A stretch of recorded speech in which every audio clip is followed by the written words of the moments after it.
At the family party, I found my daughter's head shaved. My sister laughed. "It's just a joke." I slapped her and walked out while my mom screamed at me. But the next morning, she was at my door begging. When I opened the bathroom door and saw my daughter's head, I swear the world stopped. Her hair gone completely. Long, golden curls that had taken years to grow, now lying in jagged clumps across the tile like discarded rope. She was kneeling on the floor, sobbing so hard her body shook, gasping for air, her tiny fists scrabbling at the empty air above her scalp. And there was Rachel, my sister, standing behind her with the clippers still buzzing faintly in her hand, a grin plastered across her face like she'd just won a game. "It's just a joke," she said cheerfully, like I was overreacting. I slapped her hard. The sound cracked through the bathroom like a gunshot. Her head jerked back and she screamed, more shocked than hurt, I think. "You psycho," she yelled, holding her cheek. "Mom!" My mother came running from the kitchen, shrieking my name. "Look what she did to Emma!" I shouted, pointing at my daughter. Emma's sobs were so loud I could barely hear myself think. "It's just hair," Mom said, her voice dismissive. "It'll grow back. You can't hit your sister over a harmless prank." Harmless. I tasted bile at the word. Harmless? She shaved my daughter's head without permission. Rachel rolled her eyes. "You're being dramatic." "I didn't say it was okay," Emma wailed between sobs. "We were playing makeover and then she just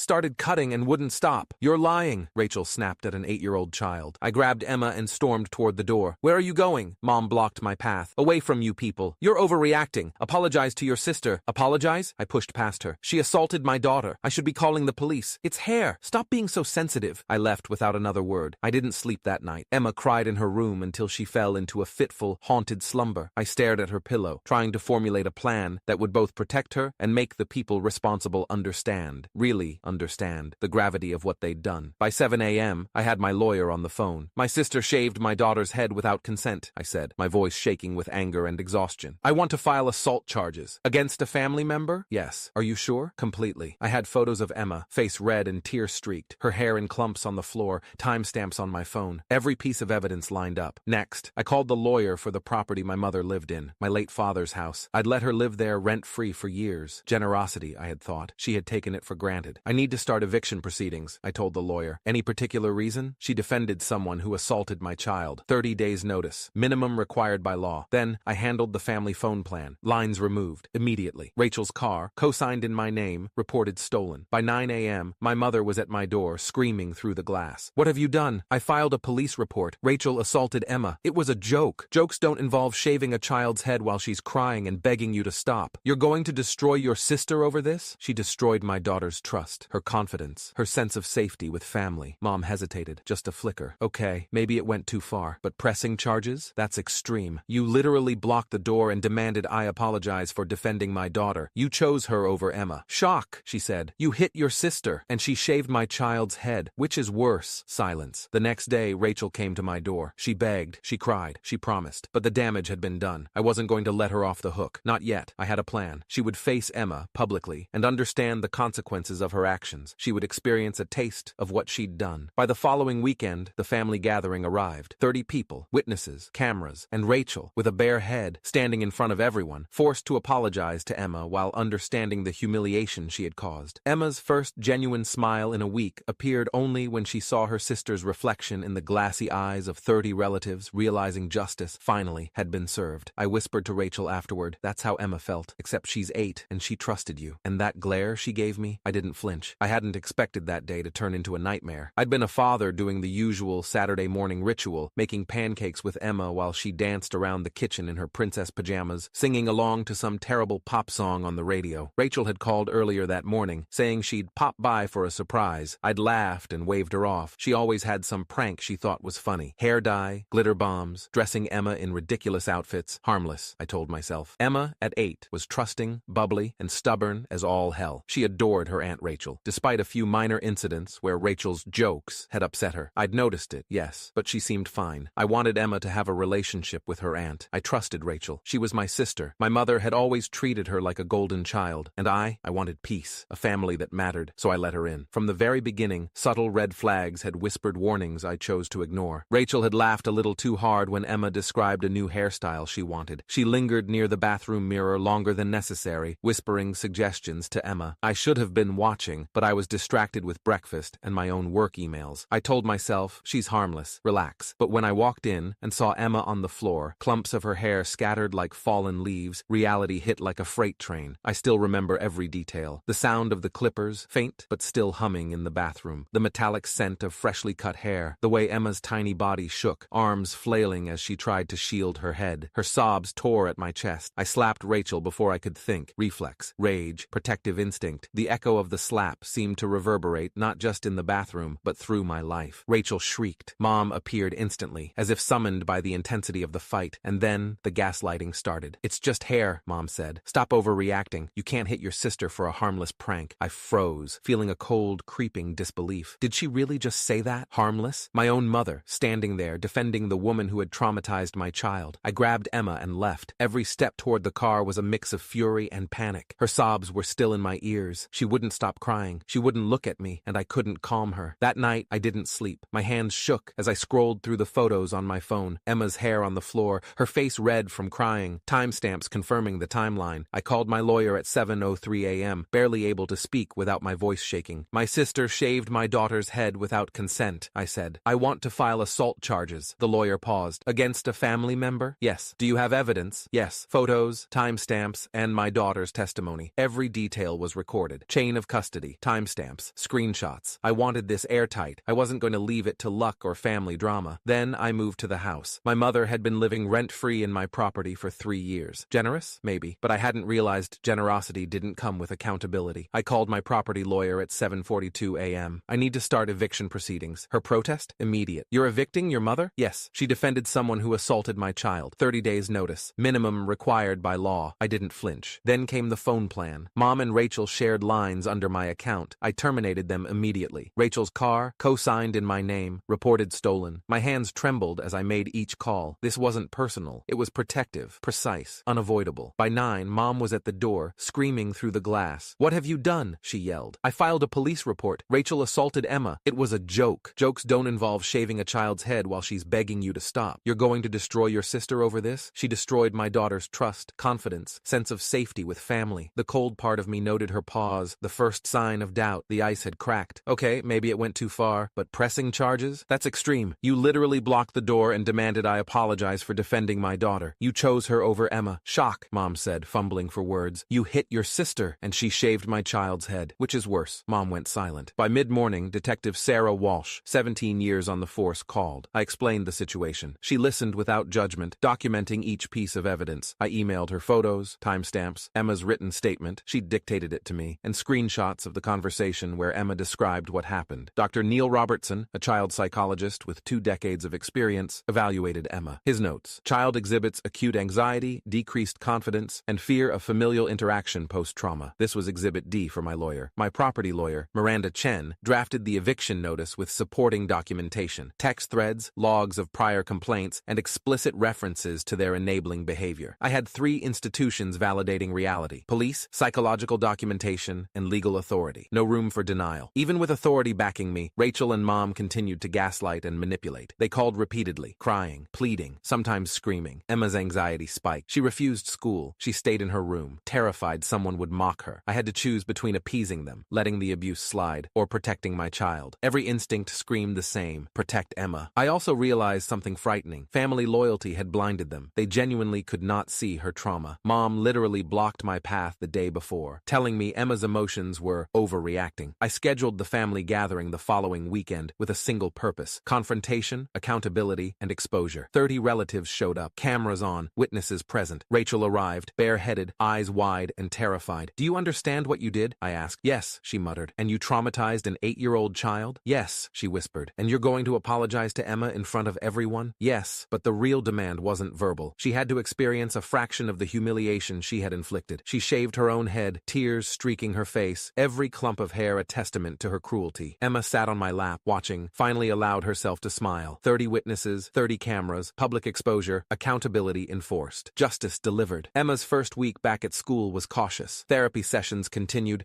but her trust in family and her sense of safety was beginning to rebuild. Rachel and Mom were barred from the house and the family plan. Their reputations irrevocably changed. The assault charges were filed, pending trial, and I had full documentation. I whispered to Rachel as she left, bareheaded and humbled. "That's how Emma felt. Except she's 8, and she trusted you." She didn't answer, just glared. I didn't flinch. Emma curled up in my lap that night, brushing the few remaining strands of hair from her shoulders. "Daddy," she said softly. I feel safe again. And that was enough. The week after the incident was worse than the day it happened. Every sound in the house made Emma jump. A door slamming, a text notification. Even the sound of a hairbrush being picked up triggered a flinch. I watched her retreat into herself. She barely touched her dolls. She wouldn't look at mirrors. I knew I had to escalate, legally, emotionally, and publicly. I contacted Detective Sarah Walsh again. Detective, it's worse than I thought. Emma's anxiety is escalating. She's afraid to leave her room, I said. Did you bring her in for a full evaluation? Yes. Dr. Neil Robertson. He's assessed her, provided Exhibit D, notes attached, but she's regressing. Keep a log, dates, times, symptoms, document everything. This will be critical if this goes to court. I started keeping a journal. Monday, 7:30 a.m. Refused breakfast, hid under bed. Tuesday, 8:15 a.m. School bus refused. Wednesday, 2:20 p.m. Panic attack over seeing a hairbrush. Every entry burned me from the inside. I'd been trying to maintain normalcy, but Rachel's actions had shattered it. I emailed my lawyer Miranda Chen with a detailed packet. Photos, text threads, Dr. Robertson's evaluation, timestamps, and my journal. Exhibit A through Z, I wrote in the email. Her reply was clinical, precise. This is airtight. We can proceed with assault charges. Also, eviction notice served, evidence attached? Yes, both sent yesterday. Good. I'll draft the formal complaint and schedule an initial hearing. I also contacted a child advocacy group, Safe Horizons, for advice. They confirmed what I already knew. Emotional trauma counts, especially when inflicted intentionally by a family member. Their resources gave me additional templates for reporting abuse, and they offered support for Emma during legal proceedings. By Wednesday, Rachel had called 12 times. Mom had called 8. The texts were worse. He's overreacting. Emma's fine. Just forgive Rachel. You're tearing the family apart. Your child will be okay. You're insane. I did not respond. Every call, every text, I let ring and sit. Emma needed me to be calm. She needed boundaries. At one point, I overheard Mom talking to Rachel over speakerphone. Maybe he'll back down if she apologizes privately, Mom whispered. No, he has to understand, Rachel muttered. I can't do that. I realized then that the psychological manipulation had been going on for years, and I had never noticed. Mom had always gaslit, minimized, and excused Rachel's behavior. This wasn't a single incident. It was a pattern. I wanted everyone to witness accountability. This wasn't a public shaming. It was teaching a lesson in responsibility and empathy. I created a checklist. 1. Confirm attendance of at least 30 family members. 2. Ensure cameras are recording. 3. Have police liaison present in case Rachel refuses compliance. 4. Dr. Robertson available to explain emotional impact. 5. Keep Emma's comfort and safety first. I rehearsed the confrontation in my mind. Calm, clear, firm, no shouting. The evidence would speak for itself. The room was tense. Rachel's eyes darted nervously. Mom hovered near the wall, wringing her hands. 30 relatives whispered, some in disbelief, some in outrage. I started by presenting the evidence. Photos, timestamps, text messages, Dr. Robertson's notes. I explained what had happened, calmly but firmly. Emma sat beside me, still trembling. Do you understand what you did? I asked Rachel. Yes, she whispered. And you traumatized an 8-year-old child? Yes, she muttered again. And now you will apologize publicly. I